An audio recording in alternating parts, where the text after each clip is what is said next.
The laughter started at exactly 4:47 p.m. on a Friday afternoon in December. Garrett Sullivan heard it before he saw it, that sharp cutting sound that slices through a man's chest like broken glass. He was pushing his mop bucket across the marble lobby of Brennan Aerospace Technologies when the first wave hit him, rolling in from the parking lot through the glass doors that separated the billionaires from the invisible. He didn't need to look up to know what they were laughing at. He already knew. His car, his 1973 Ford Mustang, the one with rust spreading across the hood like a disease. The one with the passenger door that didn't close right. The one that looked like it belonged in a junkyard, not in the parking lot of a $4 billion aerospace company. Garrett kept mopping. He'd learned a long time ago that the best way to survive was to stay invisible. Keep your head down, do your job, don't give them anything to remember. But today they weren't going to let him disappear. The voice belonged to Brad Hutchinson, Vice President of Operations. 44 years old, Harvard MBA, drove a Tesla Model S Plaid that cost more than Garrett made in 4 years. Brad was the kind of man who measured his worth by the size of his office and the fear in other people's eyes. Garrett stopped mopping. "Come outside for a second." Brad's voice carried that particular tone of superiority that rich men use when they want to remind you of your place. "Natalie wants to see something." Natalie Brennan, the CEO, the woman who owned everything, the building, the company, the patents, the future.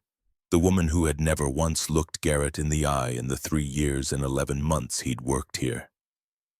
Garrett felt something cold settle in his stomach. He needed to finish the lobby floor. The ammonia solution was already drying in streaks. "The floor can wait." Brad's smile didn't reach his eyes, didn't even try. "This is important." Garrett leaned his mop against the wall and followed Brad through the glass doors into the California afternoon sun. December in Palo Alto meant 62 degrees and cloudless skies, the kind of weather that made rich people believe they deserved their fortunes. The parking lot was crowded. At least 60 employees had gathered in a loose semicircle, and at the center of it all stood Natalie Brennan. She was 43 years old and looked younger. Auburn hair pulled back so tight it could cut, designer suit that probably cost more than a semester at Stanford. She held a wireless microphone in one hand and a champagne flute in the other. "Ah, there he is." Natalie's voice carried across the lot, amplified by the speaker system someone had set up. "Our guest of honor." Garrett stopped walking. Every eye in the crowd turned toward him. 60 executives in $2,000 suits, all looking at the man in gray coveralls with oil stains under his fingernails. "Come on, don't be shy." Don't." Natalie gestured him forward with the champagne glass, the crystal catching sunlight like a weapon. "We're doing our quarterly innovation showcase. You know the drill. Everyone shows off their new rides, talks about the future of transportation, and I thought, why not include everyone, even our support staff?" Laughter rippled through the crowd like a contagion. Garrett didn't move. 4 years. 4 years of mopping floors and emptying trash cans and cleaning toilets that executives couldn't be bothered to flush. 4 years of being invisible. And now this woman who had never learned his name, who walked past him every day like he was a piece of furniture, was putting him on display like a circus animal. "That is your car, isn't it?" Natalie pointed at the Mustang parked in the far corner of the lot, isolated from the Teslas and Porsches like a leper. The vintage model." More laughter. Louder this time. Someone shouted about salvage yards. Someone else mentioned time machines. Garrett felt his jaw tighten. He thought about Kate. He thought about the night she died, holding his hand in that hospital room, her voice barely a whisper against the machines that couldn't save her. "Don't let them bury it, Garrett. Don't let them win." He thought about the engine hidden beneath that rusted hood. The engine she'd helped him build. The engine that could change everything. And something shifted inside him. Something that had been locked away for 14 years, buried under grief and shame and the weight of broken promises. "You want to see if it runs?" The laughter stuttered to a halt. Natalie raised an eyebrow, surprised that the furniture had spoken. Excuse me, Garrett started walking toward the Mustang. You want to see if my car runs? I'll show you. The crowd parted like water around a stone. He could feel their eyes on his back, could hear the whispers starting up. What's he doing? Is he serious? This should be good. He reached the Mustang and put his hand on the door handle. The metal was warm from the afternoon sun, familiar, comforting. Like touching Kate's hand. Like coming home to something that didn't exist anymore. Sullivan. Brad's voice carried a warning now, uncertainty creeping in at the edges. Maybe you should just... Garrett opened the door and slid into the driver's seat. The interior smelled like old leather and motor oil and something else.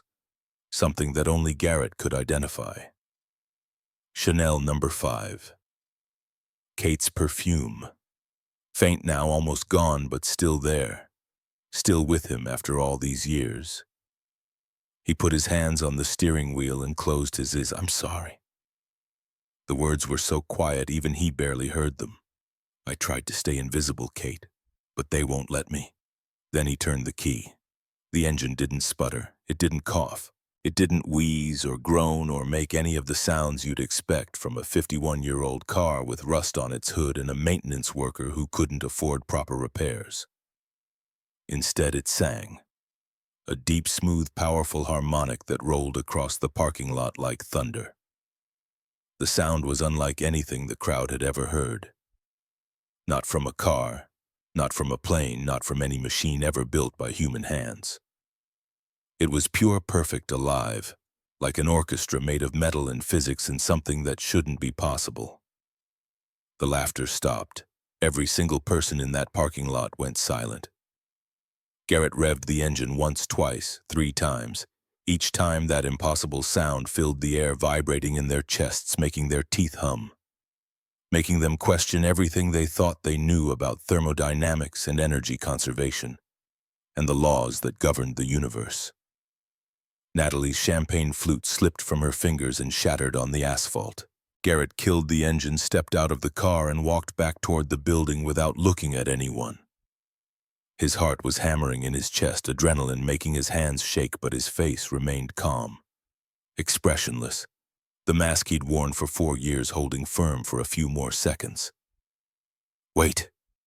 Natalie's voice had lost its mockery, stripped down to something raw and confused. Wait, what was that? What kind of engine? But Garrett was already gone, disappearing through the glass doors, returning to his mop and his bucket and his invisibility. Behind him, the crowd stood frozen, staring at the rusted Mustang like they'd just witnessed a miracle, because they had. They just didn't know it yet. Natalie couldn't sleep that night. She lay in her penthouse bedroom 37 floors above San Francisco, staring at the ceiling and listening to that sound replay in her mind. That engine. That impossible engine. She'd been around cars her whole life. Her father had built Brennan Aerospace from a small auto parts manufacturer into a global aerospace giant.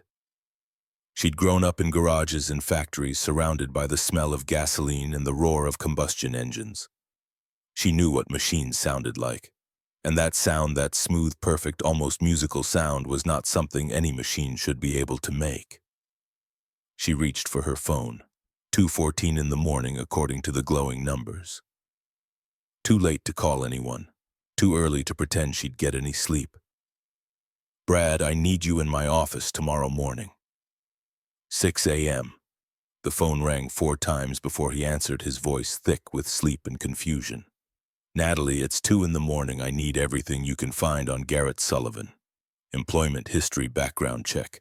I want to know where he came from, where he worked before, what he did before he started pushing a mop around my building. Silence on the other end. Then that janitor. You want me to investigate the janitor? Did you hear that engine today?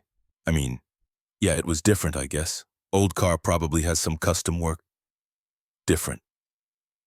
Natalie sat up in bed, her voice sharp enough to cut through Brad's drowsiness. Brad, I've heard engines from Ferrari, from Lamborghini, from military jets that can break the sound barrier. I've never heard anything like that. Not once. Not ever. She could hear Brad breathing on the other end of the line, processing, probably wondering if his boss had finally cracked under the pressure of running a $4 billion company. 6 a.m., she repeated. Don't be late. She hung up and lay back down, but sleep wouldn't come. Every time she closed her eyes, she saw Garrett Sullivan's face as he walked back into the building. No triumph, no satisfaction, no revenge, just sadness. Like a man carrying a weight too heavy to bear. Her penthouse was too quiet. The floor-to-ceiling windows showed San Francisco spread out below her like a kingdom she ruled but didn't inhabit. The Italian marble floors, the $50,000 desk, the sub-zero refrigerator that contained nothing but champagne and pre-made salads, all of it suddenly felt hollow. On the wall across from her bed hung a single photograph. Her father, Robert Brennan, shaking hands with the president. That was it. No family photos, no vacation snapshots, no evidence that Natalie had a life outside these walls. She got up and walked to the window, pressing her forehead against the cold glass. Somewhere out there in a studio apartment that probably cost $950 a month, Garrett Sullivan was sleeping. Or maybe he wasn't. Maybe he was lying awake too, thinking about that engine, about whatever secret he was hiding under the hood of that rusted car. Her father's voice echoed in her memory. She'd been 8 years old, standing in the garage while he worked on his Jaguar. "Daddy, why is your car so loud?" Robert Brennan had knelt down eye level with his daughter, smiling that rare smile he saved for moments when he was teaching her something important. "Because power makes noise, princess. Real strength always announces itself. Never trust silence. Silence means weakness." But he'd been wrong. Sullivan's engine hadn't announced anything. It had whispered something profound, something that made Natalie's chest tighten with a feeling she couldn't name. She grabbed her phone again and started searching. Garrett Sullivan, Brennan Aerospace, NASA, engine design. The searches led nowhere, just dead ends and irrelevant results. Whoever Garrett Sullivan was, he'd done a remarkable job of erasing himself from the internet, which only made Natalie more certain that there was something to find. Brad was waiting in her office at 5:45 the next morning. He looked terrible, dark circles under his eyes. Hair not quite as perfectly styled as usual, holding a venti Starbucks like it was life support. "You look like hell," Natalie said, pouring herself espresso from the $8,000 machine in the corner. "Thanks, so do you." They stared at each other for a moment, and despite everything, Natalie almost smiled. Almost. Brad dropped a thin folder on her desk. "That's everything I could find, which isn't much." Natalie picked up the folder and started reading. The first page was Sullivan's employment application from January 2021. She scanned the basic information: name, address, social security number. Then she reached the education section. High school dropout. No college degree. Previous employment listed as warehouse work and odd jobs. She looked up at Brad. "This is what he gave us. That's what HR has on file. But keep reading." She flipped to the next page. Brad had done more than pull the employee file. He'd run a proper background check, the kind you do when you're investigating corporate espionage, not hiring a maintenance worker. Her eyes widened as she read.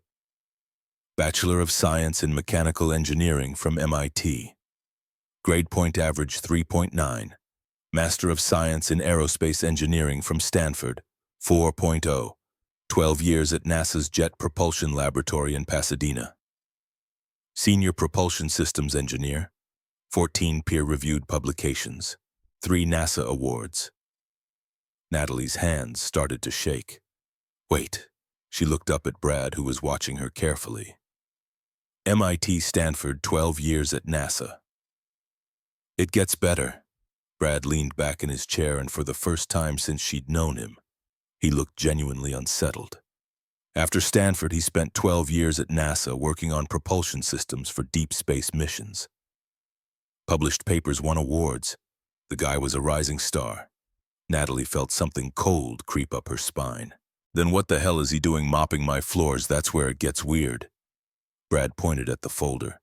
"About 15 years ago, he just disappears. Leaves NASA, drops off the grid completely.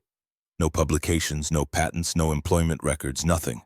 Then 4 years ago he shows up here, applies for a janitor position with a fake resume that lists him as a high school dropout with no work experience.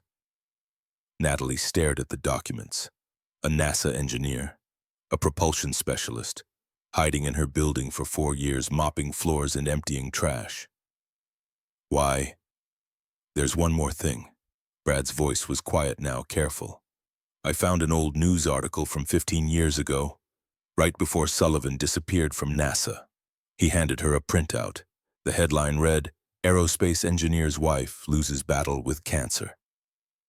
Below it, a photograph. Garrett Sullivan, younger, thinner, his eyes hollow with grief, standing beside a woman in a hospital bed. The woman was smiling despite the tubes in her arms, despite the shadows under her eyes and the scarf wrapped around what was obviously a bald head. Her name, according to the caption, was Dr. Catherine Sullivan. Kate. She was 42 years old. Natalie read the article 3 times. Catherine Sullivan had been an engineer too, worked at NASA alongside her husband. They'd been collaborating on what the article vaguely described as a revolutionary energy recycling engine. No details, no follow-up, no patents filed. Just a mention buried in an obituary that 2 brilliant engineers had been working on something that sounded like science fiction. And then Kate died, and Garrett disappeared, and the revolutionary engine vanished into nothing. Natalie set down the article and looked at Brad. I want surveillance footage. Every camera in the parking lot. I want to see what he does with that car when no one's watching. Brad hesitated. Natalie, that's a bit. Do it. Her voice left no room for argument. End of day, everything you have. After Brad left, Natalie sat alone in her office, staring at the photograph of Kate Sullivan. The woman was dying, clearly in pain, but she was smiling. Actually smiling, like she knew something the rest of the world didn't. What did you build? Natalie whispered to the empty room. What did you and Garrett create? The footage arrived at 6 p.m. Natalie locked her office door, turned off her phone, and settled in to watch 3 weeks of security camera recordings. The first video showed Garrett arriving at work at 5:30 in the morning, parking the Mustang in the same four-corner spot, the same routine every single day. Nothing unusual. The second video showed him leaving at 11 p.m., 3 hours after his shift ended, but he didn't go straight to his car. Instead, he walked to the trunk, opened it, and pulled out a small toolbox. Natalie leaned closer to the screen. Garrett popped the hood of the Mustang and started working. The camera angle wasn't perfect, but she could see him adjusting components, connecting wires to some kind of handheld diagnostic device. This wasn't casual maintenance. This was engineering. Precise, methodical, professional. She fast-forwarded through 3 weeks of footage. Same pattern every night. Garrett stayed late, worked on his car for 2 or 3 hours, then drove home. Nobody noticed. Nobody cared. He was just the janitor. Then she found it. In one clip from 11 days ago, Garrett disconnected something from the engine. Natalie paused, rewound, zoomed in as much as the grainy footage would allow. A fuel line. He'd disconnected the fuel line. Then he got in the car and started the engine. Natalie's hand flew to her mouth. The engine ran, with the fuel line disconnected with no gasoline flowing into the combustion chamber. The engine ran for 10 minutes before Garrett shut it down. Reconnected the line and drove away. She paused the video, rewound it, watched it again. An engine that runs without fuel, an engine that recycles its own energy, an engine that sounds like nothing else on Earth. Natalie stood up so fast her chair rolled backward and hit the wall. She walked to the window, hands shaking, breathing too fast. Through the glass she could see the parking lot below the corner where Garrett's Mustang sat like a rusted secret. She pulled out her laptop and started searching. Revolutionary energy recycling engine, thermal regeneration, NASA propulsion systems. The searches led her down a rabbit hole of theoretical physics papers and government databases until she found it. A patent filing from 2008. Title: Thermal Regenerative Propulsion System with Closed-Loop Energy Recycling. Inventors Garrett Sullivan and Dr. Catherine Sullivan. Filing date March 15, 2008. Grant date June 22, 2009. And then at the bottom of the document, the detail that made Natalie's blood run cold. Assignee Brennan Aerospace Technologies. Assignment note acquired from original inventors pursuant to settlement agreement June 2009. Natalie read it again. Then again. The words didn't change. Her father's company. Her company had acquired the patent from Garrett and Kate Sullivan in June 2009, right after Kate was diagnosed with cancer, right before she died. The room tilted. Natalie grabbed the edge of her desk to steady herself. Her entire life, the company, the fortune, the legacy she'd spent 43 years trying to live up to was built on this. On a patent acquired from two desperate people who were watching cancer destroy everything they'd built together. She picked up her phone with trembling hands and dialed. The call rang 6 times before Vincent Aldrich answered, his voice groggy with sleep. "Natalie, do you know what time it is, Vincent?" She could barely get the words out. "I need to know about Garrett Sullivan." Silence on the other end. Long, heavy silence. "Tell me about Garrett Sullivan, Vincent." More silence, then a long, weary sigh. "How much do you know?" "I know he worked at NASA. I know he had a wife who died. I know he developed a technology that someone stole from him 15 years ago." Natalie's voice was shaking now, cracking at the edges. "What I need to know is whether that someone was my father."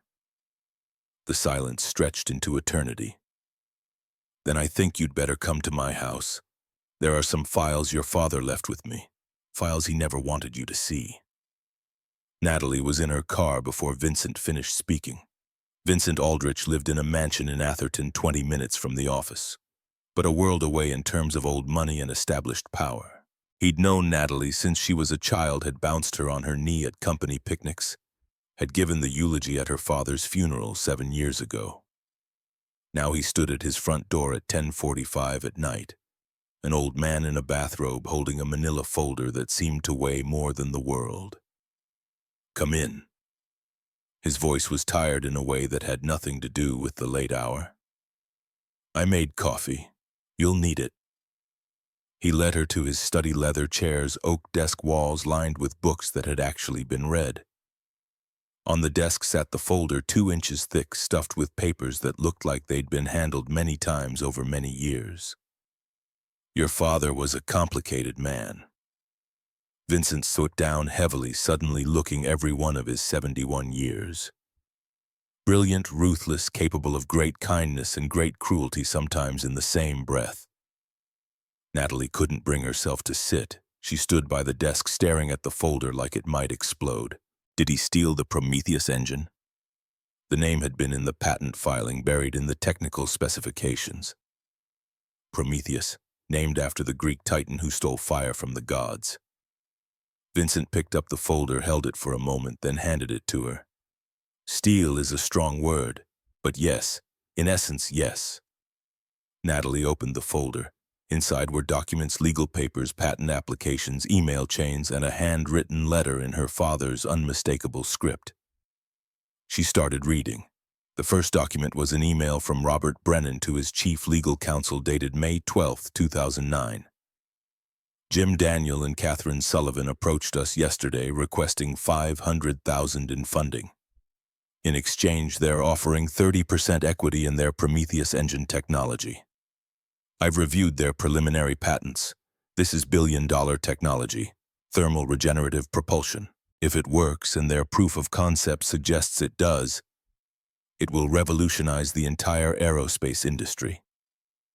But the Sullivans are naive. They need money desperately. Kate's cancer bills are crushing them. They're vulnerable. Strategy threaten IP violation lawsuits based on their NASA work. Drag out litigation. They can't afford lawyers, force a settlement, full patent assignment, zero compensation, airtight NDA. They'll never recover financially or professionally. Budget $2.5 million for legal fees. Projected ROI $2 to $5 billion over 20 years, Robert. Natalie's hands began to shake so badly she nearly dropped the papers. The next document was a legal memo from June 18, 2009. "Settlement executed today. Daniel and Catherine Sullivan have signed full patent assignment. All Prometheus technology rights now belong to Brennan Aerospace. Compensation $0. 50-year NDA with $10 million penalty clause. Notes: Daniel Sullivan cried when he signed. Literal tears on the documents. Catherine Sullivan, very ill in wheelchair, refused to look at me. Her last words: "You're destroying something beautiful." They had no choice.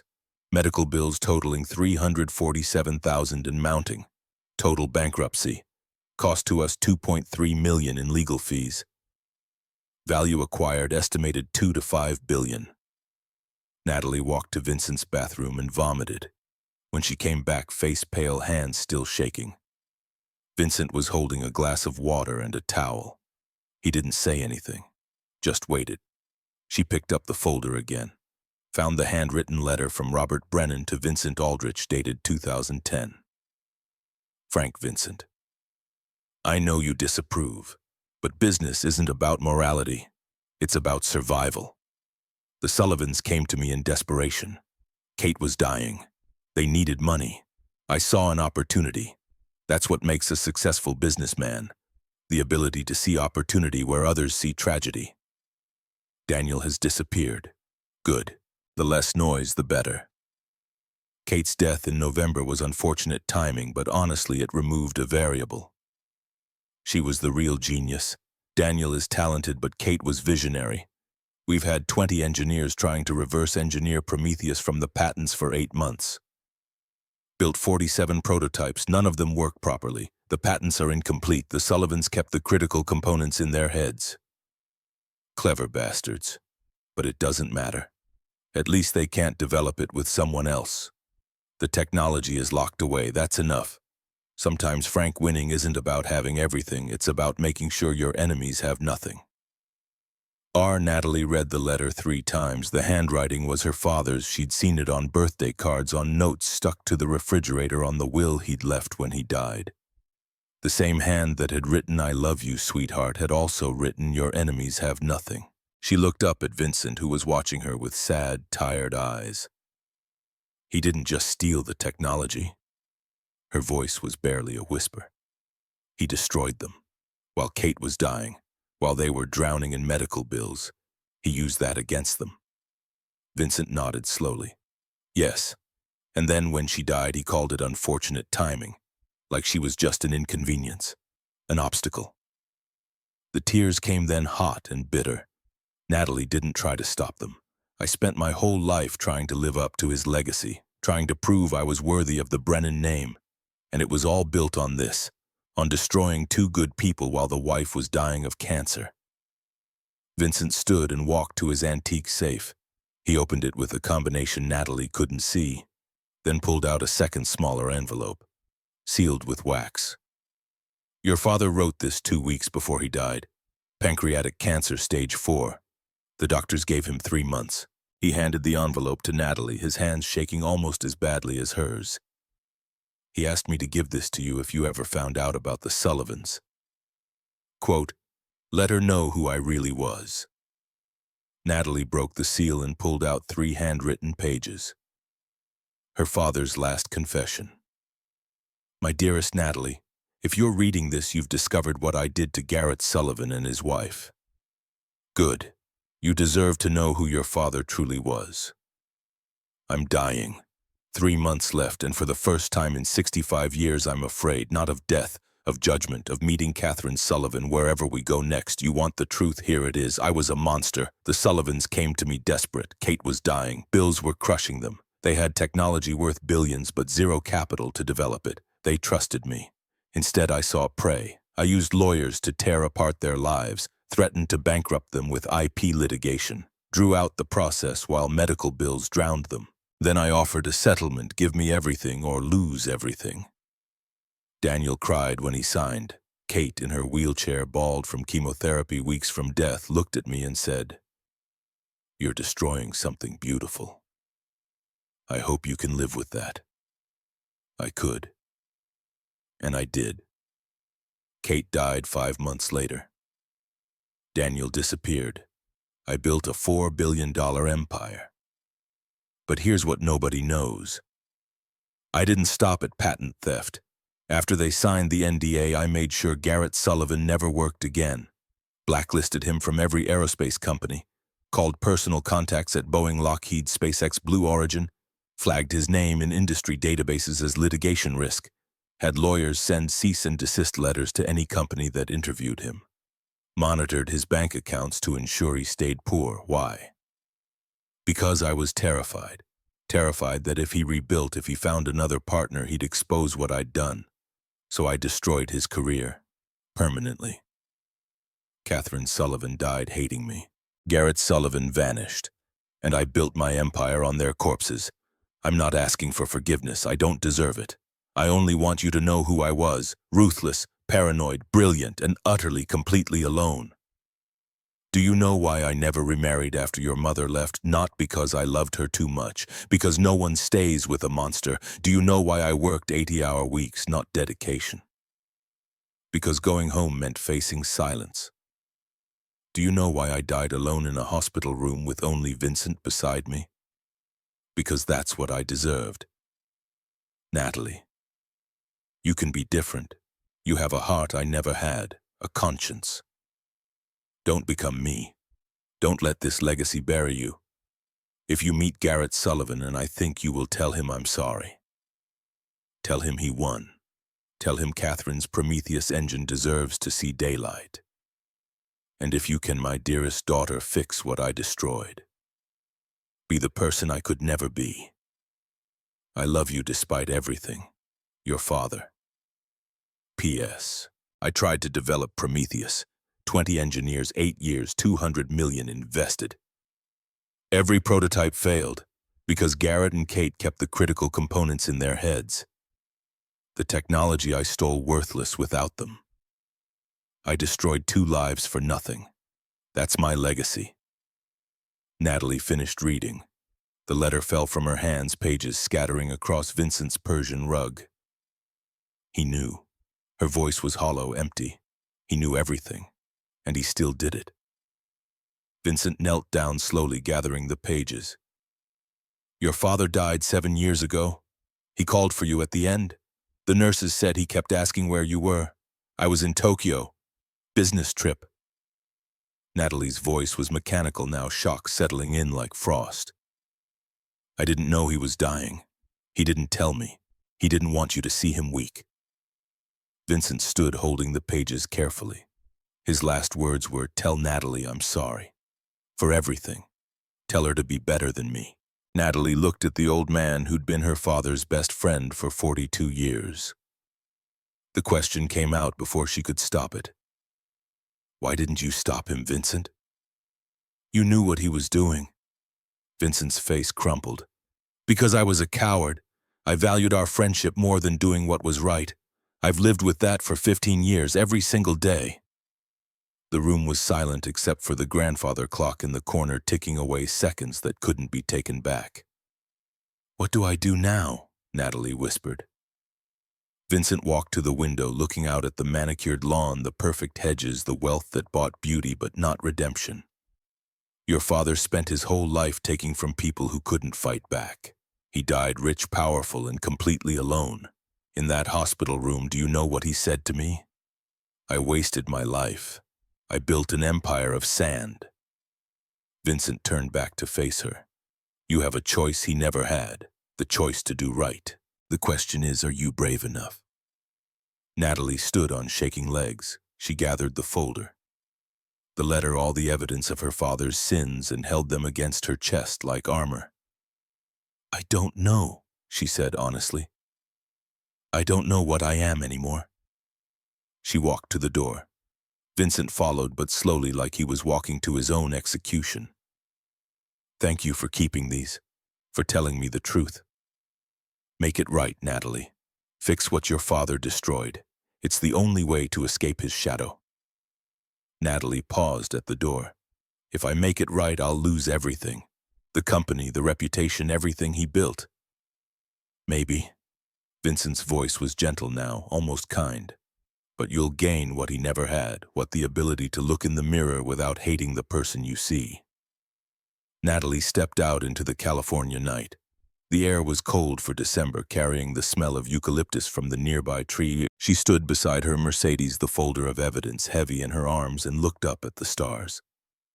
Somewhere in this city, Garrett Sullivan was sleeping. Or maybe he wasn't.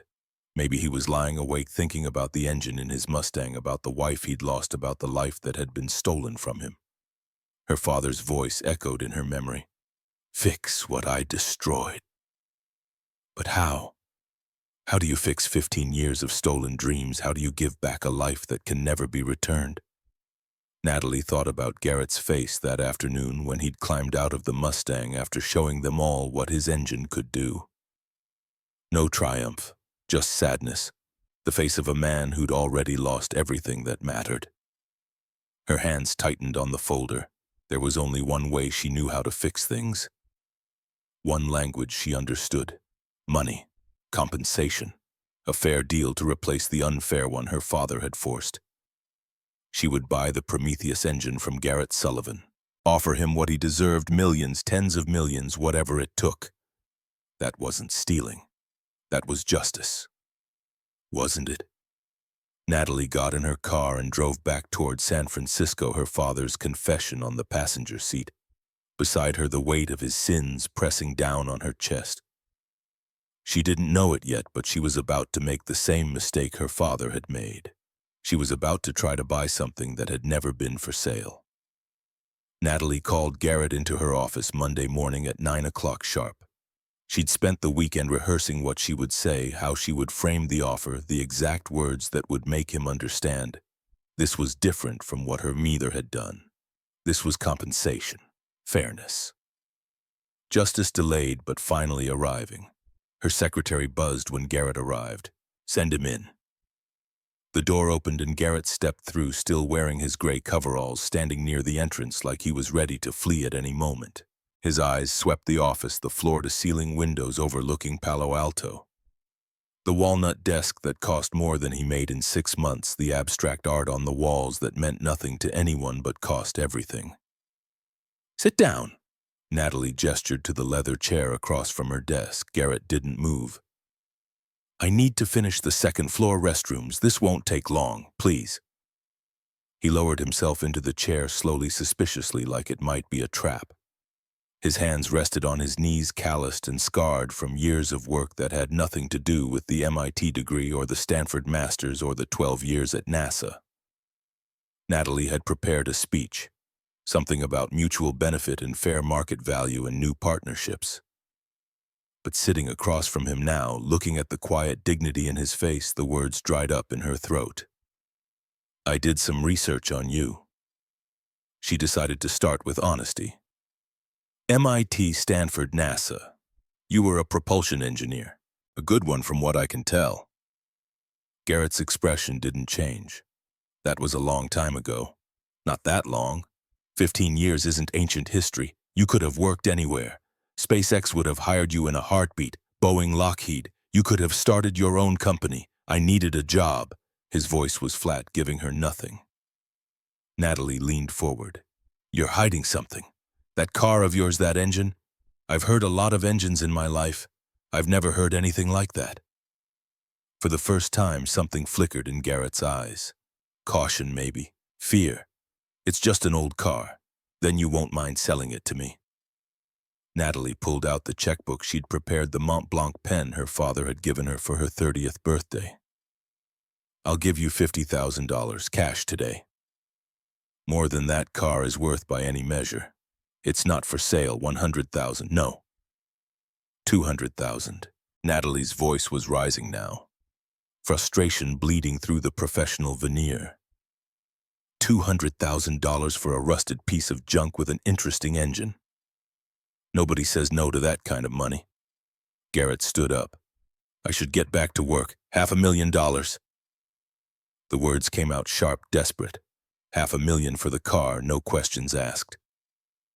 Garrett turned to face her fully. For a moment, the exhaustion in his eyes was replaced by something harder, something that had teeth. You really don't understand, do you? His voice was quiet, but it cut like a blade. You see that car and you think money. You think opportunity. You think asset. But that's not what it is.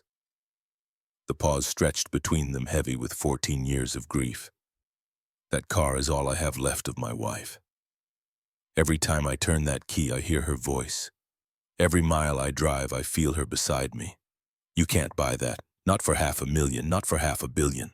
Natalie felt something twist in her chest, an emotion she couldn't name. Shame, maybe, or the first stirrings of understanding. Everyone has a price, she said, but the conviction had leaked out of her voice. No, Garrett shook his head slowly. Everyone doesn't. Some things are sacred, some things matter more than money. But you wouldn't understand that, would you? You've never lost anything that couldn't be replaced. He walked to the door, then stopped without turning around. I know who your father was. I know what he did, what he built, and I know what he destroyed to build it. Natalie's blood went cold. What are you talking about? But Garrett was already gone, the door swinging shut behind him, leaving Natalie alone with her checkbook and her father's sins, and the terrible realization that money wasn't going to fix this. She spent the rest of the day trying to focus on quarterly reports and budget meetings, but her mind kept returning to Garrett's words. You've never lost anything that couldn't be replaced. The accusation stung because it was true. Her mother had left when Natalie was 12, but that had felt more like relief than loss. No more fighting, no more tension crackling through the house like electricity before a storm. Her father had died 7 years ago, but even that had been abstract, a CEO mourning another CEO, grief expressed through eulogies and estate planning. She'd never loved someone enough to be destroyed by losing them. At 6 p.m., Brad knocked on her door. You wanted an update on the engineering analysis. Natalie had forgotten she'd asked him to have the team examine the security footage of Garrett's engine. Come in. Brad sat down, looking uncomfortable. Patricia and her team spent the weekend reviewing the footage frame by frame. They built computer models based on what they could see, and they can't explain it. Brad shifted in his seat. The energy output doesn't match any known combustion process. The thermal signature is wrong. The sound frequency is impossible for a standard engine. Patricia used the word incomprehensible 3 times. Natalie stared at him. What does that mean? It means either Garrett Sullivan has violated the laws of thermodynamics, or he's built something we don't understand. Probably the latter. Definitely the latter. But without access to the actual engine, I tried to buy it. The words came out bitter. Offered him $500,000. Brad's eyebrows shot up. And he said no. Smart man. Natalie's head snapped up. Excuse me. Brad met her gaze steadily. If I had technology worth billions, I wouldn't sell it for $500,000 either. Especially not to the daughter of the man who stole it from me in the first place. The room went very quiet. Natalie could hear her own breathing, could feel her pulse in her temples. What did you say? I did some more digging over the weekend. Brad's voice was careful now, walking on glass. Found some interesting patent filings from 2009. The Prometheus engine. Revolutionary thermal regenerative propulsion system. Inventors Garrett Sullivan and Catherine Sullivan. Assignee Brennan Aerospace Technologies. Natalie finished for him. I know. I found the same files, so you know your father took it from them. Brad wasn't asking a question. Acquired. Through a legal settlement, while Catherine Sullivan was dying of cancer, while they were drowning in medical bills. Brad's voice remained neutral, factual, which somehow made it worse. That's not acquisition, Natalie. That's extortion. Careful. The word came out cold, CEO cold, the voice she used to end arguments and careers. You're talking about my father. I'm talking about documented facts. Brad stood up. I'm also talking about the man mopping our floors who should be designing engines for NASA. The man you just tried to buy off like he's some kind of... He stopped himself, but the words hung in the air anyway. Get out. Natalie's voice was ice now. Get out of my office. Brad walked to the door, then paused with his hand on the handle. For what it's worth, I think you're better than this. better than him. But you have to choose to be. The door closed softly behind him. Natalie sat alone as the sun set over Palo Alto, turning the sky orange and purple and gold. Her office, with its expensive furniture and prestigious awards in perfect view, suddenly felt like a cage. Her phone buzzed, a text from her mother, the first communication they'd had in 3 months. Saw the news about the quarterly earnings. Your father would be proud. Natalie stared at the message. Would he, or would he see what she was doing, trying to buy her way out of his mistakes and recognize himself in her? She picked up her phone and made a call she'd been putting off for 3 days. The voice that answered was crisp, professional.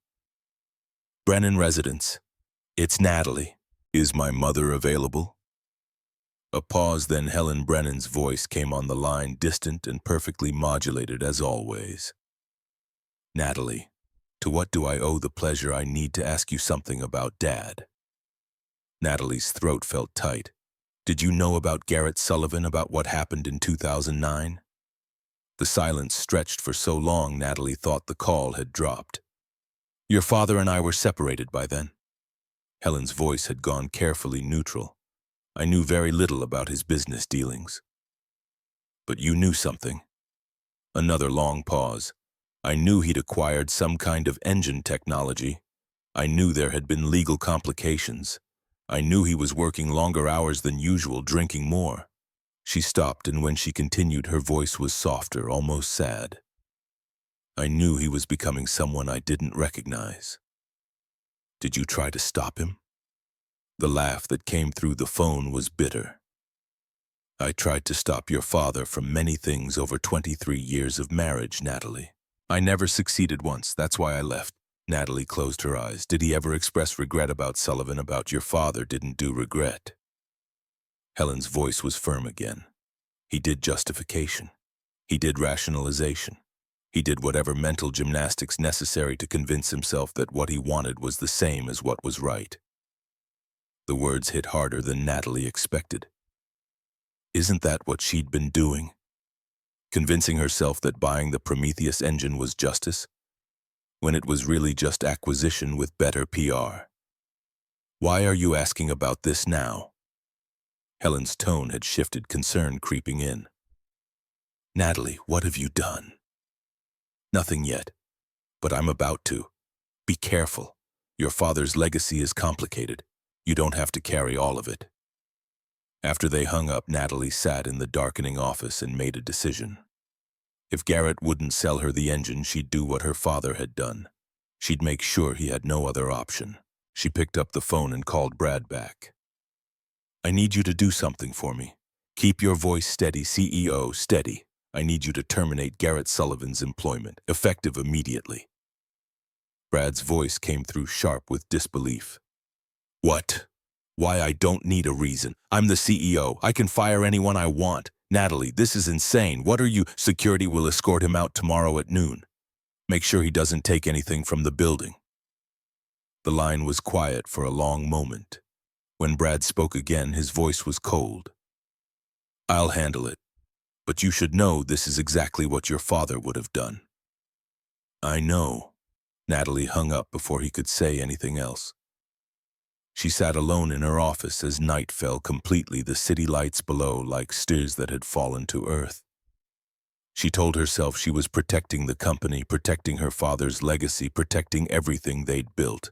She told herself Garrett would come around, eventually would realize he needed the money, would make the rational choice. She told herself a lot of things that night. None of them were true.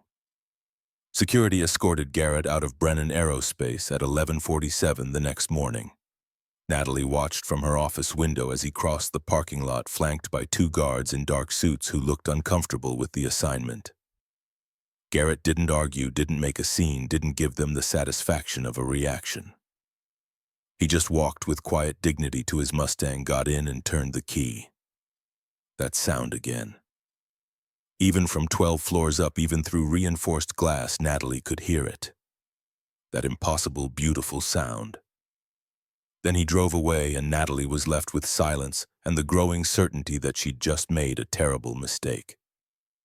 The certainty became conviction 6 days later when her phone rang at 3 in the morning. It was Patricia Blackwell, her head of engineering, and she was watching television. "Turn on Channel 4. Patricia's voice was strange tight. "Right now." Natalie fumbled for the remote. The screen flickered to life, showing a press conference in progress. A small podium, simple backdrop, modest production values. At the center stood a man Natalie recognized instantly. Garrett Sullivan. Clean-shaven, now wearing a simple suit instead of gray coveralls. His eyes were clear and focused, the exhaustion replaced by something else. Purpose. Pleased to announce that Sullivan Dynamics has received $22 million in federal funding from the Department of Energy for the development of our clean energy propulsion system. Natalie sat up so fast she nearly dropped the remote. This technology, which my late wife, Dr. Catherine Sullivan, and I developed together over 15 years ago, has the potential to revolutionize not just aerospace, but transportation as a whole. The camera cut to show reporters leaning forward, some taking notes, others recording on phones. The Prometheus engine is a thermal regenerative system that recycles its own waste energy. In laboratory conditions, our prototype has run continuously for 72 hours without any external fuel source. We project a 90% reduction in aviation carbon emissions while simultaneously increasing efficiency and reducing operating costs. A reporter's hand shot up. "Mr. Sullivan, is it true that this technology was stolen from you 15 years ago?" Garrett paused. The room went silent except for the click of camera shutters. "There will be a time to discuss the history of this technology. Right now, I want to focus on the future, on what the Prometheus engine can do for the world. My wife believed this technology could help people. That's what matters. That's what I'm here to honor." Another reporter stood. "Sources inside Brennan Aerospace confirmed the company recently launched a secret effort to replicate your technology using stolen patents. Did CEO Natalie Brennan try to steal from you again?"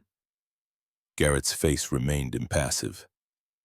"I have no comment on ongoing matters." The camera zoomed in on a banner behind the podium. "Sullivan Dynamics, lighting the future." Natalie muted the television. Her hands were shaking. $22 million in federal funding. A technology that could make her entire company obsolete. And Garrett Sullivan, the janitor she'd mocked and humiliated and fired, was now the face of the clean energy revolution. Her phone started ringing. Board members, investors, lawyers. The calls came faster than she could ignore them. By 9 a.m., Brennan Aerospace stock had dropped 18%. By noon, 3 major investors had requested emergency meetings. By 5 p.m., the board of directors had called for her resignation.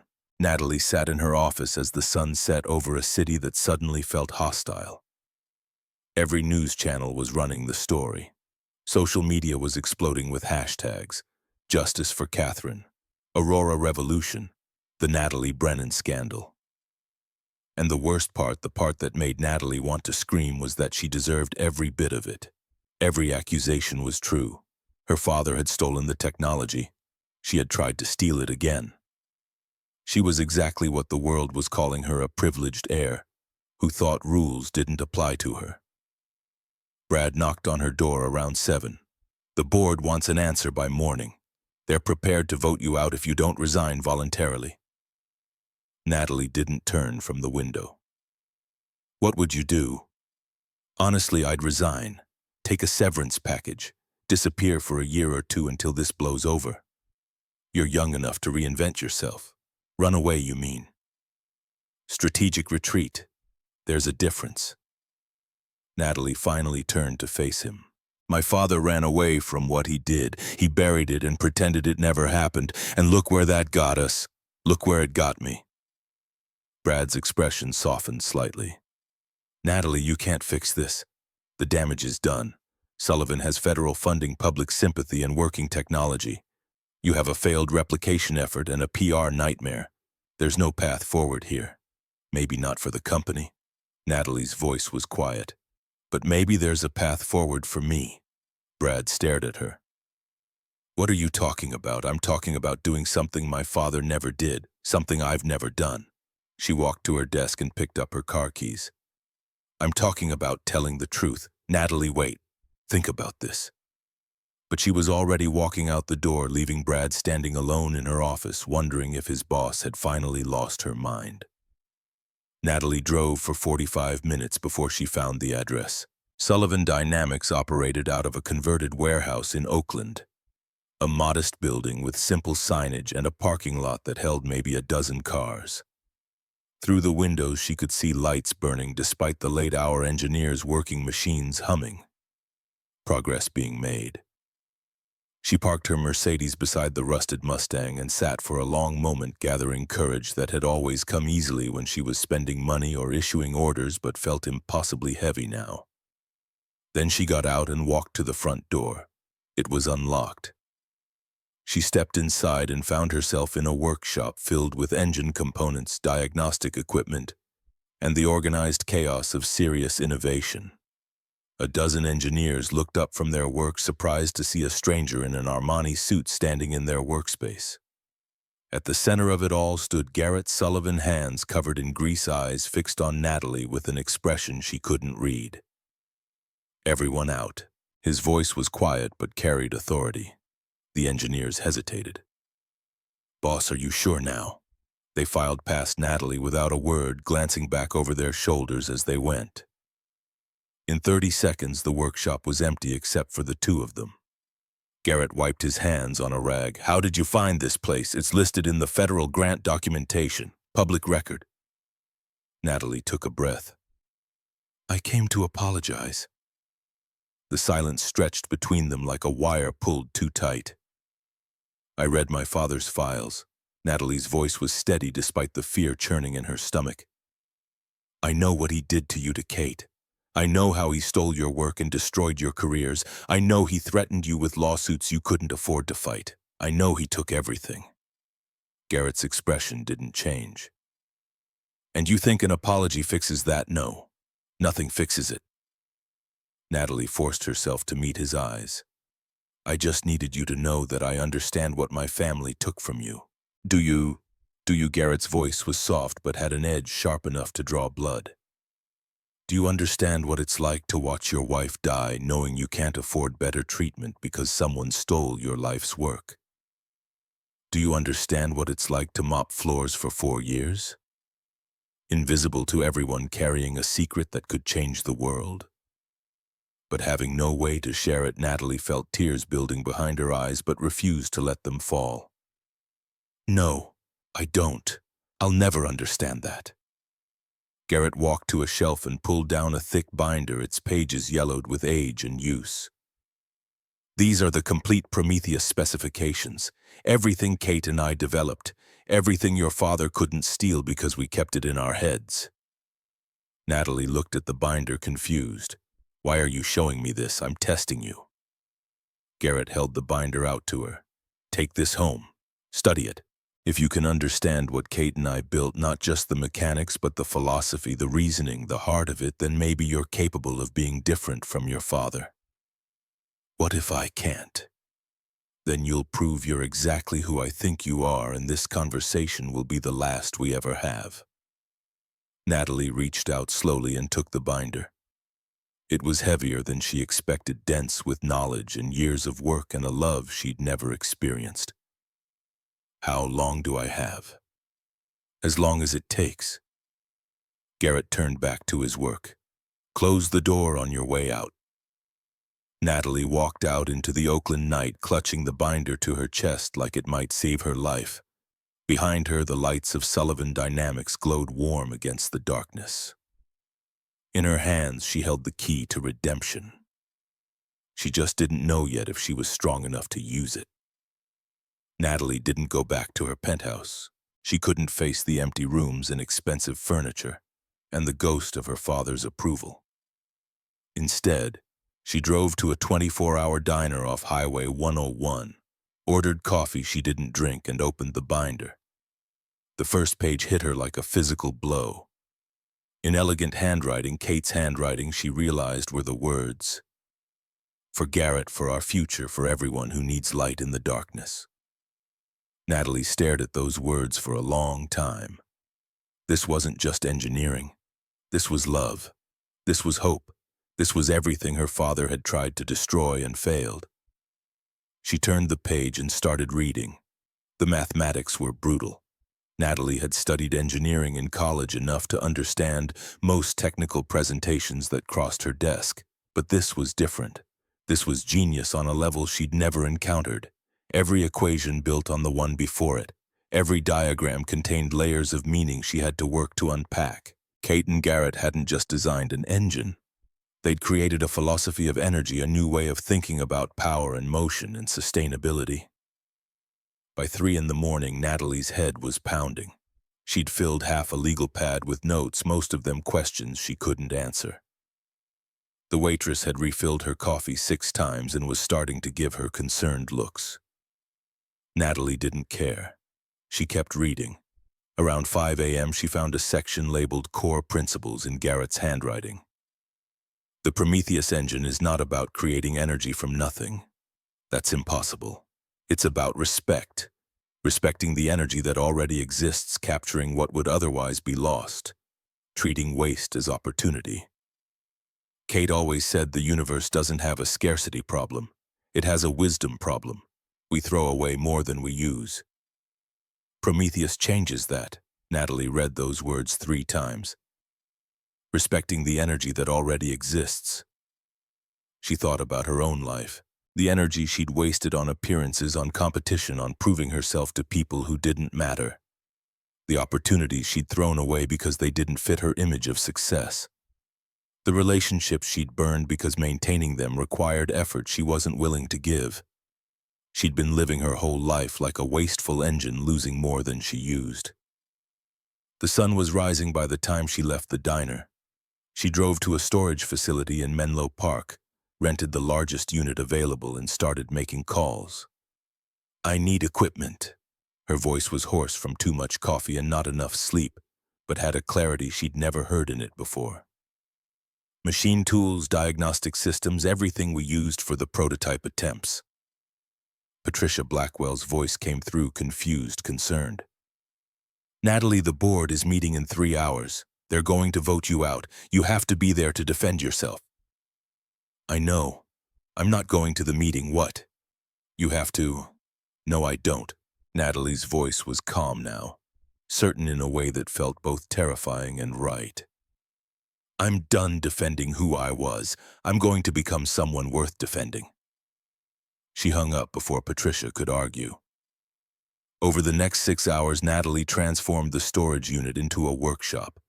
She maxed out 3 credit cards, buying parts and materials, downloading software, watching tutorial videos until her eyes burned. Her phone kept buzzing with news alerts. Board votes her out. Unanimously, stock continues to fall, investors flee, but she ignored it all. At 2 p.m. her phone rang. It was her mother. "I saw the news." Helen's voice was carefully neutral. "The board removed you." "I know. Are you all right?" Natalie looked around the storage unit, the half-assembled equipment, the technical manuals spread across a folding table. The sleeping bag in the corner because she couldn't imagine going home. "I will be. What are you going to do?" "Build something. For the first time in my life, I'm going to actually build something instead of just managing what someone else created." Helen was quiet for a long moment. "Your father never knew how to build, only how to take. I think that's what killed him in the end. The emptiness. I'm not going to let that happen to me." "Good." Then a pause. "I'm proud of you, Natalie. I should have said that more when you were growing up. I'm proud of you now." The call ended. Natalie stood alone in the storage unit, her mother's words echoing in the industrial space, and felt something crack open in her chest. Not breaking. Opening. She turned back to the binder and kept reading. The first prototype took her 8 days to build. It was ugly, clumsy, the welds uneven and the connections imprecise. Her hands, soft from years of signing documents and shaking hands at cocktail parties, were blistered and cut.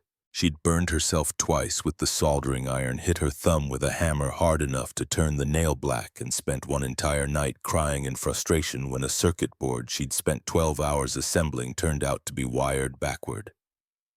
But she kept going. She slept on an air mattress in the corner of the storage unit. She ate takeout from the Chinese place down the street, sometimes forgetting to eat at all until hunger made her hands shake. She showered at a truck stop 3 blocks away. She talked to no one except the delivery drivers who brought her supplies and looked at her like she might be having some kind of breakdown. Maybe she was, but it felt more like a breakthrough. On day 8, she connected the power cell to her prototype and held her breath. The system activated. Energy began to flow through the circuits she'd painstakingly assembled. The regenerative loop engaged. For 4 seconds it worked. Then the energy cascade collapsed, the system overheated, and smoke started pouring from the thermal regulator. Natalie grabbed the fire extinguisher and put out the small blaze, then sat on the concrete floor staring at the smoking wreckage of her work. She didn't cry. She'd used up all her tears on day 5. Instead, she went back to the binder and read Kate's section on energy loop stabilization 3 more times. Found a notation she'd missed before, written in the margin in Kate's delicate script. The key is patience. The system needs time to find its rhythm. Don't force it. Guide it. Don't force it. Guide it. Natalie thought about how she'd lived her whole life. Forcing, demanding, taking. Never guiding. Never waiting. Never trusting anything to develop naturally. She rebuilt the prototype. Took her time. Paid attention to the rhythm Kate described. When she connected the power cell again, she didn't slam the switch. She eased it gently, like coaxing a frightened animal. The engine ran for 30 seconds, then 45, then 1 minute and 12 seconds before it failed. Progress. 3 weeks into her exile, Vincent Aldrich found her. He stood in the doorway of the storage unit, staring at the chaos inside, the scattered tools, the failed prototypes, the sleeping bag in the corner. The woman who used to run a $4 billion company, now wearing stained coveralls and a ponytail held together with a rubber band. My God. His voice was barely a whisper. What have you done to yourself? Natalie didn't look up from the circuit board she was soldering. I'm learning. Learning what? How to destroy your life. The board has frozen your assets pending investigation. Your accounts are locked. You're living in a storage unit. I'm not homeless. I'm working. Vincent walked closer, stepping carefully around the debris. He picked up Kate's binder, flipped through a few pages, set it down again. He gave you this. He's testing me. If I can build the engine, he'll know I'm serious about being different. And if you can't? Natalie finally looked up. Her eyes were bloodshot and exhausted, but there was something in them Vincent had never seen before. Something that looked almost like peace. Then I'll keep trying until I can. Vincent pulled up a folding chair and sat down with a heavy sigh. The board is talking about criminal charges. They're saying you orchestrated the cover-up of your father's theft, that you knew about the stolen patents for years. That's a lie. I didn't know until last month. I know that. But they need someone to blame. Your father's dead. You're not. Vincent pulled an envelope from his jacket. Before I came here, I liquidated some of my own holdings. Cash untraceable. It's not much, about $80,000, but it should keep you going for a while. Natalie stared at the envelope. Why would you do that? Because I failed your father once. I watched him do terrible things and said nothing. I won't make the same mistake with you. Vincent pressed the envelope into her hands. Be better than him, Natalie. That's all I ask. He stood to leave, then paused at the door. For what it's worth, I think Kate Sullivan would have liked you. The person you're becoming, I mean. Not the person you were. Then he was gone, leaving Natalie alone with her work and Kate's binder and the ghost of a woman she'd never met but was learning to admire more every day. The breakthrough came on day 37. Natalie had rebuilt the prototype 9 times. Each version got a little better, ran a little longer. She'd learned to read Kate's handwriting like a second language, to anticipate Garrett's logic, to understand the philosophy behind every design choice. And finally, something clicked. It wasn't a dramatic moment, no lightning bolt of inspiration, no sudden revelation, just a quiet understanding that had been building for weeks. Pieces falling into place one by one until the whole picture became clear. The Prometheus engine wasn't just about energy recapture, it was about harmony. Every component had to work with every other component, not against it. The system couldn't be forced or dominated. It had to be balanced, guided, respected. Just like Kate had written. Natalie made one final adjustment, a small change to the energy flow regulator, something she'd overlooked a dozen times before. She connected the power cell, held her breath, and activated the system. The engine started. Smooth, quiet, perfect. Natalie watched the diagnostic readouts, waiting for the collapse, waiting for the overheat warning, waiting for failure. 5 minutes passed.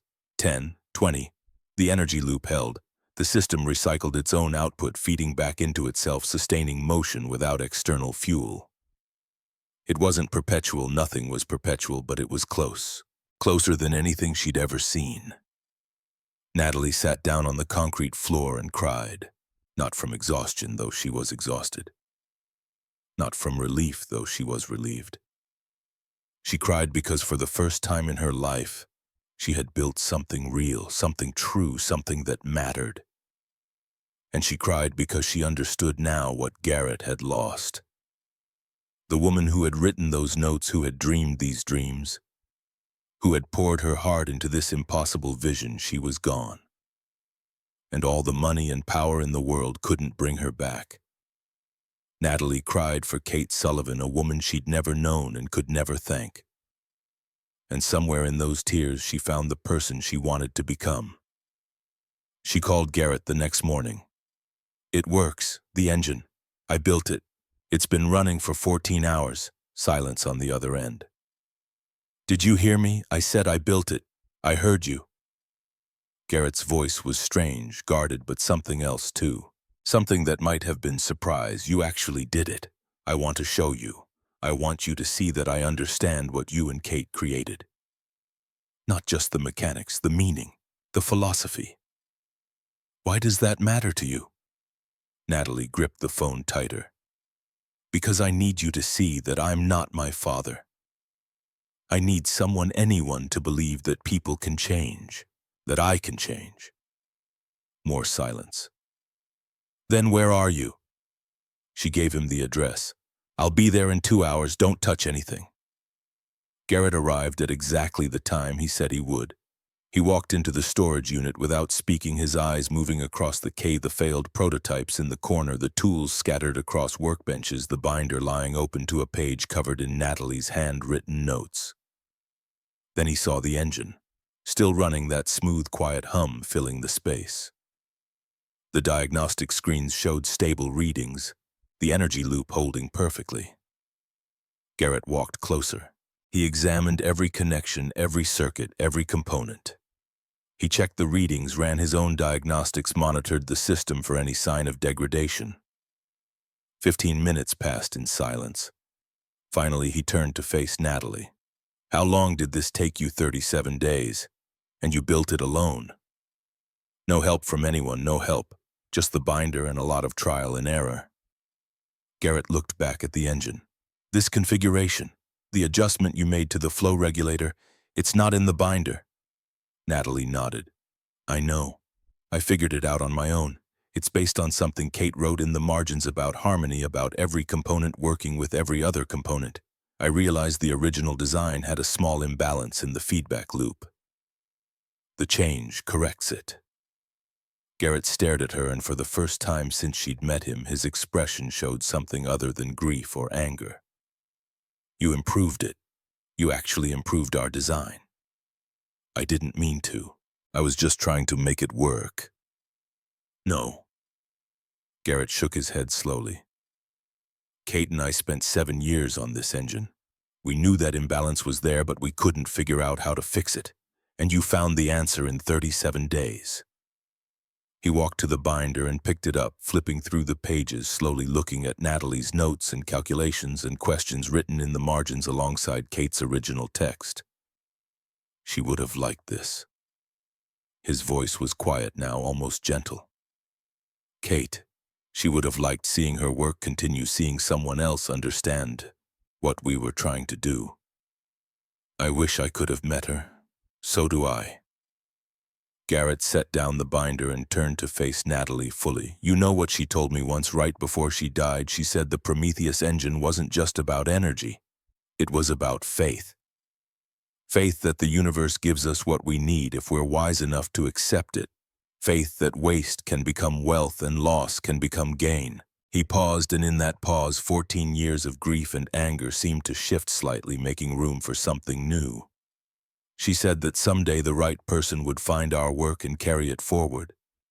Someone who understood that technology isn't about power. It's about service, about helping people. Natalie felt tears burning in her eyes again. I'm not sure I'm that person. No, you're not. Not yet. Garrett's voice was still gentle but honest. But you might be becoming her, and that's more than I ever expected. He reached out his hand. Natalie stared at it for a moment, not understanding. I need a partner. Sullivan Dynamics is growing faster than I can handle alone. The federal grant is just the beginning. We've got interest from airlines, from governments, from companies all over the world. I need someone who understands the technology, who believes in the mission, and who has the skills to navigate the business side of things. You want me to work with you? I want to give you a chance to prove who you are. Not your father's daughter, not the CEO who fired me, but the woman who spent 37 days in a storage unit destroying her hands and her reputation and her pride just to understand what two people built out of love. Natalie looked at his hand, rough, calloused, the hand of a man who had lost everything and refused to give up. She thought about her own hands, blistered now, scarred, transformed. She took his hand and shook it. I'll work harder than anyone you've ever met. I'll do whatever it takes to earn this. I know you will. Garrett released her hand and walked toward the door. Shut down the engine and pack your things. You start tomorrow. Natalie watched him go, then turned back to look at the engine, her engine, the thing she'd built with her own hands from Kate's vision and Garrett's knowledge and 37 days of failure and learning and transformation. The sun was setting outside the storage unit, throwing long shadows across the concrete floor. Tomorrow she would begin again, not as Robert Brennan's daughter, not as the disgraced CEO of Brennan Aerospace, as someone new, someone she was still learning to be. She walked to the engine and placed her hand on the housing, feeling the gentle vibration of the energy loop, the pulse of something her father had tried to destroy but couldn't. Because some things are bigger than greed, some things survive, some things fly. Natalie showed up at Sullivan Dynamics at 6 in the morning on her first day, 3 hours before anyone else arrived. She found Garrett already there, working on a prototype engine in the main bay, his hands moving with the precision that came from decades of practice. He looked up when she entered. You're early. I couldn't sleep. Natalie set down the coffee she'd brought, 2 cups, both black. Didn't know how you take it. Black is fine. Garrett wiped his hands and took the cup. There's an office in the back corner. Used to be a supply closet. You'll share it with David Mercer when we hire him as CFO. If we hire him. Natalie looked at the cramped space, metal desk, 2 folding chairs, a computer that probably ran Windows XP, a single window overlooking the parking lot. It was smaller than her bathroom had been in the penthouse. It's perfect. Garrett raised an eyebrow. You used to have a corner office with a view of the entire Bay Area. I used to be a lot of things. Natalie met his gaze steadily. What do you need me to do? For the next 3 months, Natalie learned what it meant to build something from nothing.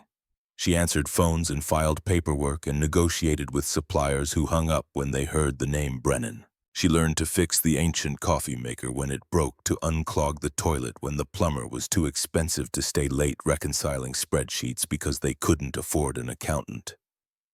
The other engineers didn't trust her at first. They'd all heard the stories, the CEO who mocked their boss, the heiress who tried to steal their technology. They watched her with suspicious eyes, waiting for her to fail. waiting for her to reveal that this whole redemption act was just another scheme. Natalie didn't blame them. She just kept working. One night, about 6 weeks in, she was alone in the workshop running diagnostics on a new prototype when Garrett appeared beside her. "It's midnight." His voice was gentle but firm. "Go home. I want to finish these tests. The Boeing meeting is in 3 days. If we don't have solid data, the tests can wait." Garrett pulled up a chair and sat down. "You've been here since 6 this morning. You've been here since 6 every morning for 6 weeks. When's the last time you slept more than 4 hours?" Natalie tried to remember and couldn't. "I'm fine." "No, you're not. You're burning out, and then you'll be useless to everyone, including yourself." "I can't stop." Natalie's voice cracked despite her best efforts. "Every time I slow down, I think about everything I did, everything my father did. I think about how many years you lost because of us. How Kate died without ever seeing her work recognized. I can't just go home and watch television and pretend everything's okay." Garrett was quiet for a long moment. Then he started talking about Kate, about how when she was dying, when they both knew she only had a few weeks left, he'd wanted to spend every minute at her bedside. Hold her hand, tell her he loved her, make up for all the time they'd lost fighting for the patents, fighting against Robert Brennan, fighting to survive. "You know what she said?" Garrett's voice was soft now, filled with a grief that had aged like wine instead of fading. "She said if I sat there watching her die, I'd die too. Not physically, but inside. I'd carry that grief like a weight until it crushed me. She made me promise to take breaks, to eat meals, to sleep, to live." Natalie felt tears on her cheeks but didn't wipe them away. "She said guilt is just another form of selfishness.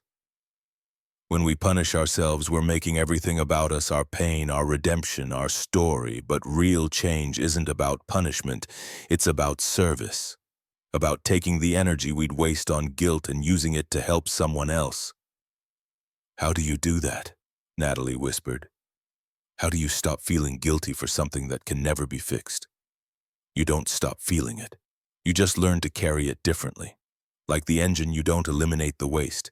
You transform it. You turn it into something useful." Natalie looked at the prototype on the bench, the smooth curves of the housing, the precise arrangement of components. Kate's design improved by her own hands. "I don't know if I can do this."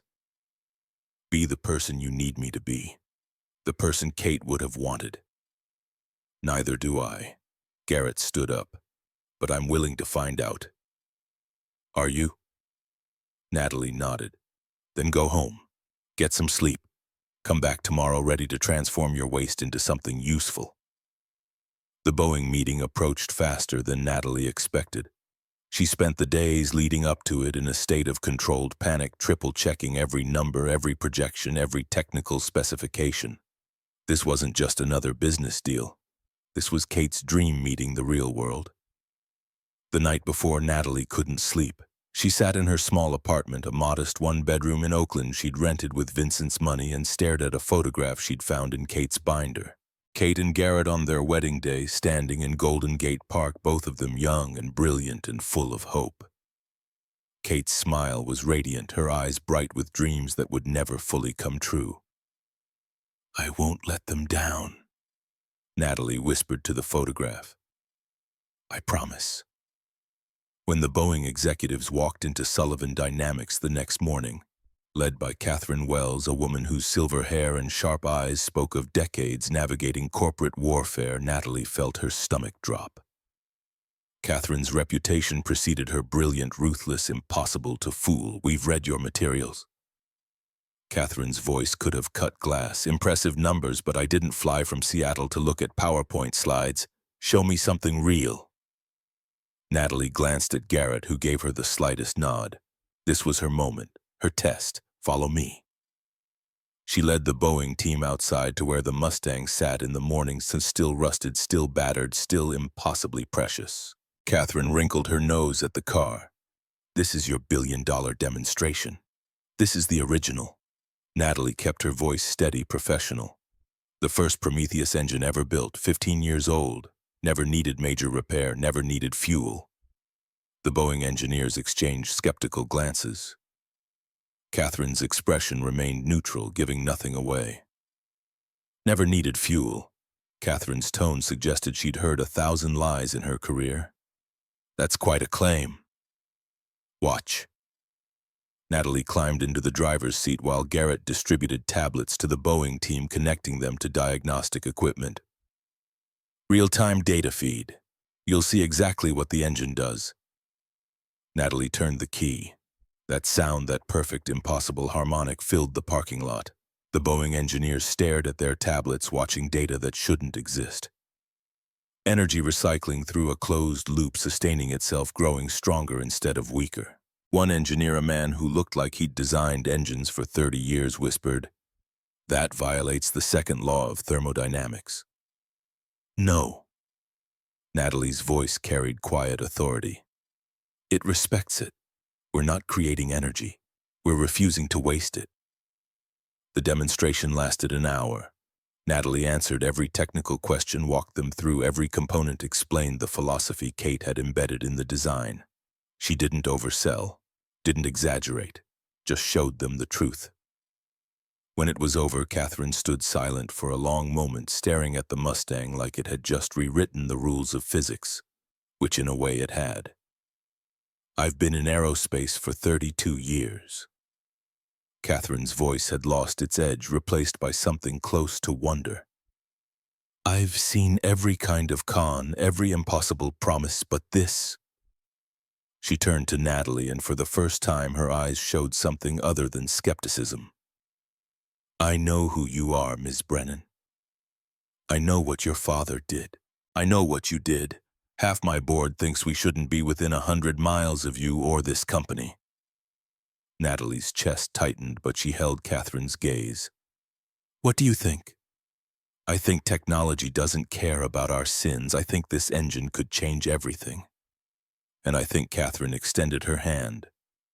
"Boeing is prepared to offer $10 billion over 5 years for exclusive partnership rights." The world tilted. $10 billion. More than her father's entire empire had been worth at its peak. "We'll need to discuss terms." Natalie's voice came out steady despite the adrenaline flooding her system. "Of course." Catherine's grip was firm. "But understand this, there won't be a second chance. Fail us and we'll bury you so deep you'll never see daylight again." After the Boeing team left, Natalie and Garrett stood in the empty parking lot, the Mustang between them like a monument to everything they'd survived. $10 billion. Garrett's voice was quiet, almost disbelieving.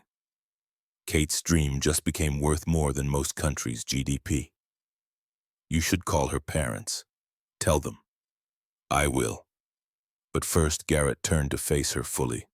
"Thank you for making them see what we built, what Kate built. I didn't do anything special. You brought it to the world. That's all Kate ever wanted." The partnership announcement made global news within hours, but not everyone celebrated. 3 weeks later, a process server appeared at Sullivan Dynamics. Natalie opened the envelope to find a lawsuit from the Brennan Aerospace Board. $500 million in damages, a lifetime ban from aerospace. "They're trying to destroy us." Natalie's hands shook, holding the papers. "They can't compete, so they're going to drown us in legal fees." Garrett read through the lawsuit with that same calm expression he'd worn when Robert Brennan destroyed his life 15 years ago. "This is nothing new. Your father did the same to Kate and me. Tried to make us so afraid of the process that we'd surrender. And you couldn't fight because you had no money." Natalie's voice was bitter. "But we can fight now. Boeing Money Connections lawyers." "That's not the point." Garrett set down the papers. "You have connections, don't you? Journalists who've been investigating Brennan Aerospace. Lawyers who believe in whistleblowers. You want me to fight publicly. I want you to defend what we're building, not for your reputation, for the mission." Natalie thought about what that meant. If I go public, everything comes out. The theft, the cover-up, all of it. My mother, my brother, they'll be destroyed by association. I know. "Is that what you want, revenge on the Brennan family?" Garrett's expression softened. "Natalie, I spent 15 years fantasizing about revenge. But Kate was right about something else. Revenge is just another form of waste. It consumes energy better spent on creation. Then why fight? Because this isn't revenge. It's truth. Your father built an empire on lies.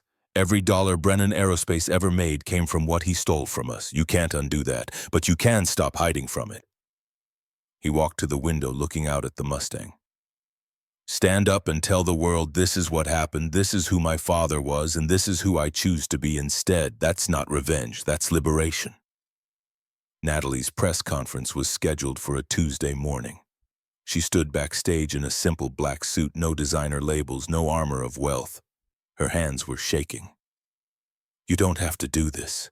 Garrett's presence beside her was steady. We could settle quietly. No. Natalie shook her head. I spent my whole life running from hard truths. That ends today. Are you scared? Terrified?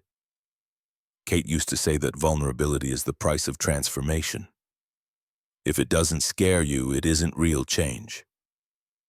The stage manager appeared. Ms. Brennan, they're ready. Garrett squeezed her hand. Go make the right choice. The conference room was packed. Journalists, investors, lawyers, everyone who mattered in aerospace had come to see Natalie Brennan's reckoning. She walked to the podium, set down her prepared notes, and pushed them aside. I had a speech prepared. Her voice was steady, clear. 3 pages designed to minimize legal liability and protect what's left of my reputation. But I'm going to do something different. I'm going to tell you the truth. The room went silent. 15 years ago, my father, Robert Brennan, stole revolutionary technology from Garrett Sullivan and Dr. Catherine Sullivan. He used lawyers' threats and his wealth to take their patents, destroy their careers, and bury their work. The foundation of Brennan Aerospace was built on that theft. The room exploded, keyboards clattered, cameras flashed. I didn't know about this until recently, but ignorance isn't innocence. I benefited from what my father did. I built my career on his stolen success. And when I learned the truth, my first instinct was to do what he would have done and steal from Garrett Sullivan again. She paused, letting the admission settle. I was wrong, and I'm here to acknowledge that, apologize for it, and commit to a different path. For 45 minutes, Natalie laid out everything.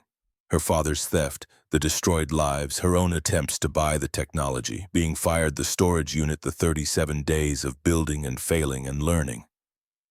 I can't undo what my father did. I can't give Garrett back 15 years. I can't let Kate Sullivan see her dream fulfilled. But I can do what my father never did, tell the truth. She looked directly into the cameras. To everyone hurt by my father's actions, I'm sorry. To Garrett Sullivan, who gave me grace I didn't deserve, thank you. To Catherine Sullivan, who I never met, I promise your work will change the world, and everyone will know your name. The press conference went viral within hours. The Brennan Aerospace Board dropped their lawsuit 3 days later, too afraid of what discovery would reveal. But Natalie barely noticed. She went back to Sullivan Dynamics and kept working. The next 6 months were a blur of manufacturing challenges, regulatory battles, and technical refinements. Natalie negotiated with suppliers across 3 countries, testified before Congress, flew to factories in Germany and Japan. Through it all, she and Garrett developed a rhythm, a real partnership. They argued sometimes. Natalie pushed too hard. Garrett was too cautious, but they always found their way back to what mattered. One night, 8 months after Natalie joined Sullivan Dynamics, she got a call from Catherine Wells. We did it. Catherine's voice trembled with excitement. FAA approval. First flight next month. Natalie nearly dropped the phone. Garrett looked up from his work, saw her expression, walked over. What's wrong? Nothing's wrong. Everything's right. We're approved. We're flying. Garrett walked to the Mustang and placed his hand on the hood. She would have loved this. His voice broke. Kate. She always dreamed of seeing Prometheus in the sky. Tell me about her. Natalie had asked before, but now she really wanted to know. Not the engineer, the person. Garrett talked for an hour. About meeting Kate at Stanford, both too stubborn to admit attraction. About their disastrous first date. About Kate working in the lab even while chemotherapy ravaged her body, refusing to give up. Her last words were about the energy flow regulator. Garrett's voice was barely a whisper. She was trying to tell me how to improve it, but she couldn't finish. And I spent 15 years wishing I'd understood what she meant. You did understand. Natalie took his hand. You finished it. We finished it. The first commercial flight took off from San Francisco International on a clear October morning. Natalie and Garrett watched from the observation deck as the Boeing 787 retrofitted with Prometheus engines taxied to the runway. The aircraft was painted deep blue with gold accents. On the tail, in letters visible from the observation deck, Catherine. You didn't have to do that. Garrett's eyes never left the plane. Yes, I did. This is her achievement. The world needs to know. The engine spooled up that perfect harmonic that had started everything. The aircraft accelerated down the runway, lifted off, climbed into the California sky. She's flying. Garrett was crying openly now. Kate's finally flying. Natalie put her arm around his shoulders as the plane disappeared into the clouds. Around them, the crowd erupted in cheers, but they stood apart from it all. Two people who had traveled an impossible distance to reach this moment. The success spread faster than anyone predicted. Within a year, 15 airlines licensed the technology. Within 2 years, Prometheus-powered ships, trains, trucks. Within 3 years, the first Prometheus cars were affordable enough for ordinary families. Natalie established the Catherine Sullivan Foundation, funding scholarships for young engineers. Every year, on the anniversary of Kate's death, she and Garrett visited the grave together. I never knew you, Natalie would say, but you saved me. Your vision, your belief that people could be better, you gave me a reason to change. 5 years after the first flight, the National Museum of American Innovation invited them to donate the Mustang for a permanent exhibit. Garrett agreed on one condition: Natalie had to be there for the unveiling. The ceremony was held on a November afternoon. The museum had recreated the Sullivan Dynamics workshop. At the center sat the 1973 Mustang Rust, preserved, looking exactly as it had on that day in the parking lot. Natalie gave a speech. She talked about Kate, about the Prometheus engine, about the power of persistence and love and second chances. I'm not the hero of this story, her voice carried across the crowd. I'm the villain who learned to be something else. I'm proof that the worst version of ourselves doesn't have to be the final version. After the ceremony, when the museum had quieted, Natalie and Garrett stood alone beside the Mustang. Do you remember the first time you heard this engine? Garrett asked. In the parking lot. I felt fear. Fear of being wrong. Fear that my whole life was built on a lie. She paused. That fear was a gift. It was the beginning of change. Garrett pulled something from his pocket. A key, old and worn. This is the original key. The one Kate used to start the engine the first time. I've carried it every day for 20 years. He held it out. I want you to have it. Garrett. I can't. Yes, you can. Kate would have wanted this. She believed in passing things forward. Natalie took the key with trembling hands. It was warm from Garrett's pocket, worn smooth by years of hope and grief and persistence. What am I supposed to do with it? Remember, every time you doubt yourself, hold this key. Remember what it started. Remember that worth isn't measured in shine or status, but in what you build, what you protect, and what you're willing to sacrifice to make things right. Natalie closed her fingers around the key. They stood together in the quiet museum, looking at the car that had carried them both through transformation. The rust was still there, the paint still faded. But inside that worn exterior was proof of something miraculous. That genius can survive theft. That love can outlast death. That the people who mock old cars and quiet janitors sometimes learn the hardest lesson of all. That worth isn't measured in appearance but in substance. The museum lights dimmed. But the story continued in every Prometheus aircraft crossing the sky, every clean energy vehicle on the road. Every young engineer studying Kate's designs. Some revolutions start with a bang, others start with a whisper, and some, the ones that matter most, Start with a rusted car and impossible engine, and two people brave enough to believe that even the most broken things can be made to run again. The janitor got his justice. The CEO got her redemption. And the old car everyone laughed at became the machine that changed the world.